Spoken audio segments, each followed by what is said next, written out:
This summer, the Saskatchewan government received 18 letters calling for it to adopt a policy around pronoun use in schools.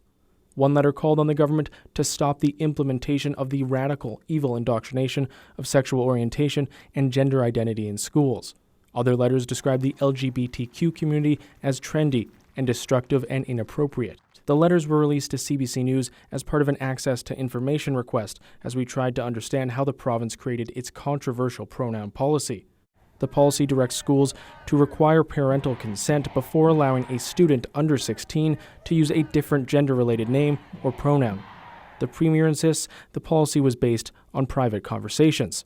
Our MLAs talk to a great many of people, parents, teachers across the province. I understand and learned through the court process that there was 18 letters that were sent to the Ministry of Education, which I was not aware of. CBC also requested a list of organizations consulted with to develop the policy. All we got back was a jurisdictional scan, essentially a document that breaks down how other provinces, territories, and countries handle pronoun changes at school. This political scientist says the evidence does not suggest a need for such drastic action. The political lobbying is minimal at best. I mean, minimal almost isn't a strong enough word to describe how minimal this actually is. 18 people is not a significant political push. So the question is, what was driving the government? It clearly isn't 18 emails to the minister or to the Premier's office. Something else is clearly happening here.